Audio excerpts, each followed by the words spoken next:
Hi friends, welcome to our channel. எல்லாரும் எப்படி இருக்கீங்க? கண்டிப்பாக நல்லா இருப்பீங்கன்னு நினைக்கிறேன். இன்றைக்கி வந்துட்டு நார்மல் விளாக்ல ரொம்ப முக்கியமான ஒரு டிப்ஸ் வந்து உங்கள் கூட ஷேர் பண்ணிக்கிறேன். இது வந்து கஸ்டமரும் தெரிஞ்சுக்கலாம், டெய்லரும் தெரிஞ்சுக்கலாம். ஸோ ரெண்டு பேர்த்துக்குமே இந்த டிப்ஸ் வந்துட்டு ரொம்ப யூஸ்ஃபுல்லாக இருக்கும்.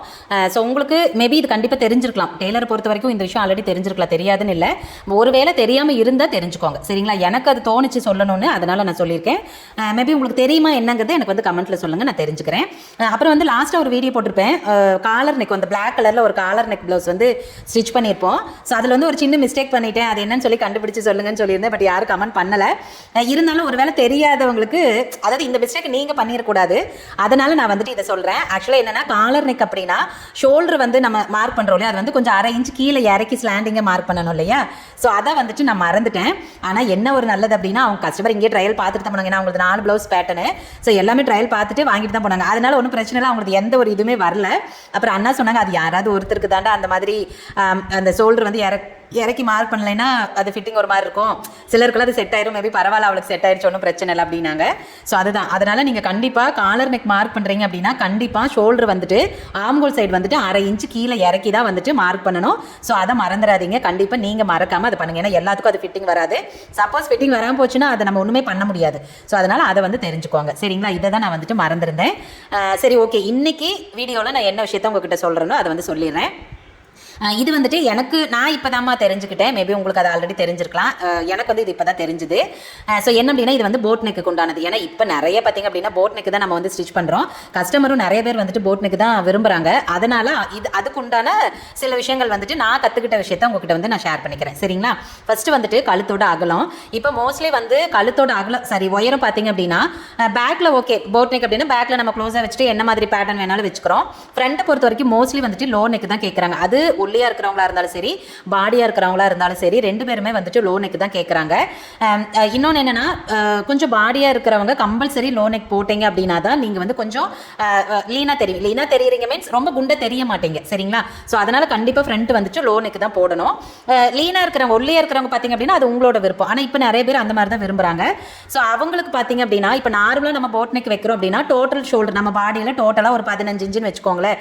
ஸோ அதை வந்து பாதியாக பிரித்து அதை தான் நம்ம வந்துட்டு எப்படி சொல்கிறது, கழுத்துக்கு இவ்வளோ, ஷோல்டருக்கு இவ்வளோ அப்படின்னு சொல்லிட்டு எடுத்துக்குவோம். ஆனால் நார்மல் போட் நெக், அதாவது பின்னாடி முன்னாடி ரெண்டுமே க்ளோஸாக போடுற பட்சத்தில் நீங்கள் வந்து கழுத்தோட அகலத்தை நல்ல ப்ராடாக வைக்கணும்.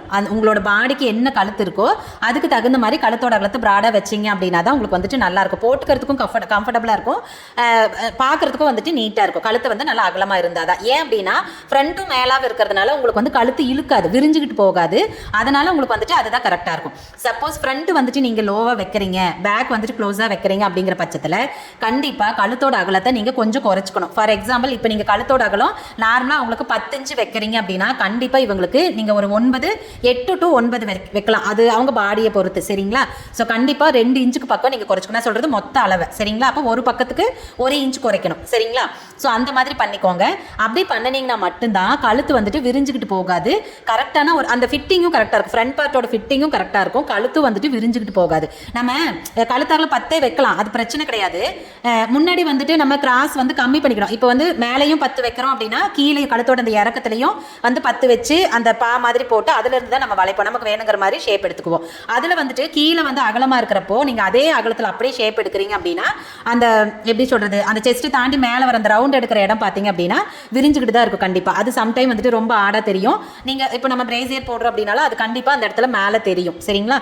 ஸோ கண்டிப்பாக அந்த ஒரு ரீசனுக்காக நம்ம வந்துட்டு அந்த மாதிரி கழுத்தாகல வைக்கக்கூடாது. சரி, ஓகே, நம்ம கீழே மட்டும் அகலத்தை குறைச்சிக்கலாம் இல்லையா? அகலத்தை குறைச்சி அந்த மாதிரி பண்ணிக்கலாம் அப்படின்னா கூட அது ஷேப் வந்து பர்ஃபெக்டாக கொண்டு வராது, சரிங்களா? ஸோ அந்த ஒரு ரீசன், 2 ரீசன். இன்னொன்று என்னன்னா, நீங்கள் என்னதான் அந்த மாதிரி கரெக்டாக பர்ஃபெக்டாக வரைஞ்சிங்க அப்படின்னா கூட மேலே கழுத்து வந்து அகலமாக இருக்கிற பட்சத்தில் பாடியோட லூஸு அந்த ஃபிட்டிங் வந்துட்டு அவ்வளோ பர்ஃபெக்டாக 100% உங்களுக்கு வந்துட்டு பர்ஃபெக்டாக வராது. ஸோ அப்படிங்கிறப்ப நீங்கள் கண்டிப்பாக கழுத்தோட அகலத்தை கொஞ்சம் குறைச்சிக்கணும். குறைச்சா மட்டும்தான் வந்துட்டு பர்ஃபெக்டாக இருக்கும். இன்றைக்கி பாருங்கள், நான் ஆக்சுவலாக எனக்கு ஒரு ப்ளவுஸ் வந்து கட் பண்ணுவேன். அதுவும் நான் செல்ஃபாக அளவு எடுத்துருப்பேன். காமெடி, என்னால் அது அளவு எடுத்து, ஆனால் எனக்கு வந்து அவ்வளோ பர்ஃபெக்டாக இல்லை. அப்புறம் அண்ணனை தான் போய் எடுத்து கொடுக்க சொல்லி எடுத்துகிட்டு வந்தேன். ஏன்னா எனக்கு மற்ற அளவுகள் தெரியும், பாடியும் இடுப்பும் மட்டும்தான் வந்து வேணுங்கிறப்ப எடுத்துக்குவேன். அப்புறம் கை சுற்றளவும் மறந்து போயிடும் எவ்வளோ அப்படின்னு சொல்லி. நீளம் தெரியும், சுற்றளவு வந்துட்டு மறந்து போயிடும். அதனால் அதை வந்து அப்போதைக்கு இது பண்ணிக்க. இது வந்து நான் யோசிக்காமல் டக்குன்னு இப்போ வெட்டினேன். அதனால் அளவு ப்ளவுஸ் எதுவும் எடுத்துகிட்டு வரல. அதனால் நானே டேரெக்டாக வந்துட்டு அளவு எடுத்து கட் பண்ணேன். இது வந்து ட்ரையலுக்காக மட்டும்தான். ஆக்சுவலாக இது உண்மையாலும் போட்டு பார்த்து அது ஃபோட்டோ எடுத்து வச்சுருந்தேங்க. அது இது வீடியோவில் போடணும் அப்படின்னு சொல்லிட்டு வெறும் ப்ளவுஸ் மட்டும் தான் போட்டிருந்தேன். சரி அதுக்கு தகுந்த மாதிரி கழுத்தை மட்டும் தானே நம்ம காட்டுறோம், ஒன்றும் பிரச்சனை இல்லை, இந்த மாதிரி கட் பண்ணி போட்டுக்கலாம் அப்படின்னு உண்மையால ஃபோட்டோ எடுத்து அது பாப்பா தான் எடுத்தா. ஆனால் அது ரொம்ப நாள் ஆச்சு. இப்போ இந்த வீடியோ பார்த்தீங்கன்னா எடுத்து ஒரு வாரமாக 10 நாள் பக்கம் ஆகி போச்சு. இப்போ தான் அதை வந்து எடிட் பண்ணுறேன். அதனால் அது அவ்வளோ நாள் ஃபோனில் இருந்துச்சு, நான் எப்படி தெரியாமல் டெலிட் பண்ணி விட்டுட்டேன். ஃபோட்டோ இல்லை சரிங்களா, அதனால் எங்கிட்ட அது இல்லை. ஆனால் பர்ஃபெக்டாக இருந்துச்சு. எனக்கு வந்து பார்த்தீங்கன்னா நார்மலாக உங்களுக்கு தெரியும், ரெகுலராக பார்க்குறவங்களுக்கு தெரியும், எனக்கு ஷோல்டர் வந்துட்டு விரிஞ்சிருக்கும். நார்மலாக எனக்கு வந்து கழுத்தோட எப்படி சொல்கிறது, கழுத்தோட அகலம் வந்துட்டு கம்மியாக தான் வைக்கணும் அப்படின்னு உங்களுக்கு தெரியும். ஏன்னா என்னோட பாடி ஷேப் அந்த மாதிரி. ஸோ எனக்கு வந்துட்டு போட் நெக் வைக்கிறப்போ நான் வந்துட்டு 12 இன்ச்சு வச்சிருப்பேன். 12 இன்ச்சு வச்சு 2 இன்ச்சு வந்து ஷோல்டரோட அகலம் வச்சிருப்பேன். ஸோ அப்படி வைக்கிறப்போ எனக்கு நார்மலாக பார்த்தீங்கன்னா பிரின்சஸ் கட் செட்டே ஆகலை. இதில் இன்னொரு விஷயம், 2-3 விஷயத்தை உங்கள்கிட்ட வந்து ஷேர் பண்ண போகிறேன். ஸோ செட்டே ஆகலை. அப்புறம் நானும் தைச்சேன், 2-3 ப்ளவுஸ் தைச்சிட்டேன் தான். அதனால எனக்கு வந்து பிடிக்கல, அது என் பாடிக்கு அது பிடிக்கலப்பா. ஸோ அதனால நான் என்ன பண்ணேன்னா இந்த ப்ளவுஸில் 2 விஷயத்துக்காக நான் வந்துட்டு ட்ரையல் பார்த்தேன். ஒன்று, நான் மற்ற கஸ்டமருக்கு தைக்கிற மாதிரி எனக்கு வந்து ட்ரையல் பார்த்துக்கிட்டேன் எப்படி இருக்குது கழுத்தோட அகலம் குறைக்கிறப்ப அப்படின்னு. நான் சொன்னேன் இல்லையா 12 இன்ச்சு வைப்பேன். இதில் பார்த்தீங்க அப்படின்னா நான் 10 இன்ச்சு தான் வச்சுருந்தேன். ஸோ கழுத்தோட அகலம் 10 வச்சுட்டு ஷோல்டர் வந்துட்டு எவ்வளோ வச்சேன் ஞாபகம் இல்லை, நான் அது வீடியோ கூட கவனிக்கல நான். ஸோ ஷோல்டரோட அகலத்தை அதுக்கு தகுந்த மாதிரி வச்சுக்கிட்டேன். ஸோ அப்படி வச்சு அவ்வளோ பர்ஃபெக்டாக வந்துச்சு. பின்னாடி வந்துட்டு ஒரு லீஃப் மாதிரி ஓப்பன், அப்படியே ஒல்லி அப்படி நீளமாக ஒரு லீஃப் ஷேப்பில் அந்த மாதிரி ஒரு ஓப்பன் கொடுத்துருந்து பின்னாடி மொட்டையாக இருக்க வேண்டாம் அப்படின்ட்டு. முன்னாடி வந்துட்டு நார்மலாக நான் வைக்கிற லோனுக்கு தான் அதில் வந்து டைமண்ட் ஷேப் கொடுத்துருந்தேன். ஸோ ரொம்ப நீட்டாக அவ்வளோ பர்ஃபெக்டாக இருந்துச்சு. அப்புறம் இன்னொரு விஷயம் இதில் என்ன அப்படின்னா, நிறைய பேருக்கு வந்துட்டு போட் நெக் போட பிடிக்கும், ரொம்ப பிடிக்கும். ஆனால் பிரின்சஸ் கட் வந்து செட் ஆகாது சிலர் படிக்க. எனக்கு பர்சனலாக வந்துட்டு பிரின்சஸ் கட் செட் ஆகலை, ஏன்னா அது என்னுடைய பாடி ஷேப் அப்படி. ஸோ அந்த மாதிரி ஷேப்பு நல்லா இல்லாத, அது எப்படி சொல்ற ஷேப்புக்கு அந்த பிரின்சஸ் கட் செட் ஆகாமல் ஒரு ரீசனாக இருக்கும். இன்னொன்னா கப் டாட் பிடிச்சி போட்டுகிட்டே இருக்கிறவங்களுக்கு பிரின்சஸ் கட் பிடிக்காது. ஸோ அந்த 2 ரீசனுக்காக நிறைய பேர் வந்துட்டு பிரின்சஸ் கட் போட் நெக் வந்து தைக்காமல் இருப்பாங்க. ஸோ அவங்களுக்கு இந்த மெத்தட் வந்துட்டு ரொம்ப கரெக்டாக நல்லா இருக்கும் சரிங்களா. இது பார்த்தீங்க அப்படின்னா நான் நேர் கட்டிங்கில் கப்பு டாட் வச்சு தான் வந்து ஸ்டிச் பண்ணேன். ஏன்னா எனக்கு பிரின்சஸ் நல்லா இல்லை அப்படிங்கிறதுனால நான் கப் டாட் வச்சு தான் ஸ்டிச் பண்ணேன். ஆனால் என்ன இதில் ஒரு பிரச்சனை அப்படின்னா, கப்பு டாட்டுக்கு நம்ம அந்த சென்டர் பாயிண்ட் எடுக்கிறோம் பார்த்தீங்களா, இதில் அது வந்து கரெக்டாக எடுக்க முடியாது. ஏன்னா லோ நெக் அப்படின்னா நம்ம ஷோல்டரை 2ஆக மடிச்சு கீழையும் 2ஆக மடிச்சு எடுத்துக்கலாம். இது போட் நெக் அப்படிங்கிறதுனால அகலம் ஜாஸ்தியாக இருக்கும் இல்லையா கழுத்தோட அகலம், அதனால பர்ஃபெக்டாக நம்ம எடுக்க முடியாது. ஸோ அந்த ஒரு ரீசனுக்காகவும் நான் இதை வந்துட்டு கப்பு டாட் எடுத்தேன். ஸோ ஃப்ரண்ட்டில் இருந்து எவ்வளோ அகலம் வைக்கலாம் அப்படின்னு சொல்லிட்டு நான் அது வந்து ட்ரையலாக தான் எடுத்துக்கிட்டேன் சரிங்களா. ஸோ அடுத்த தடவை எனக்கு தெரிஞ்சிச்சு எவ்வளோ வச்சிருக்கேன், அது எப்படி ஆர்டர் பண்ணணும் அப்படின்னு தெரிஞ்சுக்கிச்சு. ஸோ அதுக்கு தகுந்த மாதிரி நான் கஸ்டமருக்கு வந்து ஸ்டிச் பண்ணிப்பேன். ஸோ அப்போ உங்களோட பாடிக்கு உங்களுக்கு பிரின்சஸ் கட் செட் ஆகலை, இல்லை உங்களுக்கு பிடிக்கல அப்படின்னா நீங்கள் ஃப்ரண்ட்டில் வந்துட்டு கப்பு டாட் வச்சே இது பண்ணிக்கோங்க. ஆனால் நேர் கட்டிங்கில் இருக்கும். என்னதான் நீங்கள் வந்துட்டு கப்பு டாட் வச்சாலும் கிராஸ் கட்டிங்கோட எஃபெக்ட் நேர் கட்டிங்கில் வராது, அது உங்களுக்கே தெரியும் தான். பட் இருந்தாலும் ரொம்ப நீட்டாக இருக்கும் சரிங்களா. ஸோ கண்டிப்பாக நீங்கள் வந்துட்டு கப் டாட் வச்சு ஸ்டிச் பண்ணிக்கலாம், அது உங்களுக்கு வந்துட்டு கம்ஃபர்டபுளாக இருக்கும். ஸோ இந்த 2 விஷயம் கண்டிப்பாக இந்த வீடியோவில் சொல்லணும் அப்படின்னு நினச்சேன். அப்புறம் இன்னொன்று என்ன அப்படின்னா, இப்போ எப்படி சொல்கிறது, நார்மல் ஸ்லீவ் வைக்கிறீங்க, எந்த ஒரு டிசைனுமே இல்லாத நார்மல் ஸ்லீவ் வைக்கிறீங்க அப்படின்னா ஒன்றும் பிரச்சனை கிடையாது. நீங்கள் உங்களோட பாடியில் எவ்வளோ இருக்கும், அதாவது இப்போ உங்களோட ஆம்களோட அளவு வந்து 8 இன்ச்சுன்னு வச்சுக்கோங்களேன். ஸோ 8 இன்ச்சுக்கு அப்படியே வந்துட்டு நீங்கள் மார்க் பண்ணிக்கலாம். சப்போஸ் பஃப் ஸ்லீவ் வைக்கிறீங்கன்னு வச்சுக்கோங்களேன், நான் வந்து இதில் பஃப் தான் வச்சுருந்தேன். பஃப் ஸ்லீவ் வைக்கிறீங்க அப்படின்னா கண்டிப்பாக ஒரு 1/4 இன்ச்சு வந்துட்டு ஆட் பண்ணிக்கோங்க. இப்போ 8.25 வச்சுக்கோங்க. ஏன் அப்படின்னா இப்போ லோ நெக்குக்கு பிரச்சனையே இல்லைங்க, நான் சொல்கிறது லோ நெக்குக்கு இல்லை, இது வந்து போட் நெக்குக்கு மட்டும்தான் சரியா. அதை நீங்கள் ஞாபகம் வச்சுக்கணும்.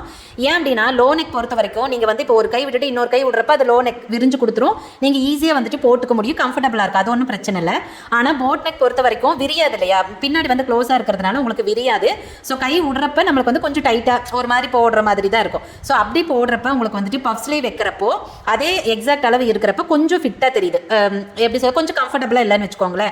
மைல்டாக வந்துட்டு ஒரு மாதிரி டைட்டாக தெரிகிற மாதிரி ஒரு ஃபீல் இருக்குது. அது என்னுடைய பர்சனல், எனக்கு அப்படி தான் இருந்துச்சு. ஏன்னா எனக்கு என்னுடைய அளவுகள் தெரியும், ரெகுலராக அதே அளவில் தான் தைக்கிறேன். ஆனால் எனக்கு வந்துட்டு பர்சனலாக வந்துட்டு மைல்டாக ஒரு டைட் தெரிஞ்சுது. ஸோ அதனால் நான் என்ன பண்ணேன் அப்படின்னா ஒரு தையல் வந்து பிரித்து விட்டுட்டேன். ஸோ பிரித்து விட்டதுக்கப்புறம் பார்த்தீங்க அப்படின்னா எனக்கு அவ்வளோ பர்ஃபெக்டாக இருந்துச்சு. எனக்கு உண்மையாலுமே இந்த ப்ளவுஸ் அவ்வளோ சூப்பராக பிடிச்சிருந்துச்சு. ஏன்னா கழுத்தையும் நான் அகல குறைச்சி வச்சு மார்க் பண்ணியிருந்தேன், அது ஒரு ரீசன். அப்புறம் ஃப்ரண்ட்டில் வந்து பிரின்சஸ் இல்லாமல் நேர் கட்டிங்கில் கப்பு டாட் வச்சே வந்து தைச்சிருந்தேன், அதுவும் நீட்டாக இருந்துச்சு. பஃப் வச்சு தைச்சிருந்தேன், ஏன்னா மொட்டையாக தைக்க வேண்டாம் அப்படிங்கிறதுனால பஃப் வச்சு தைச்சிருந்தேன்.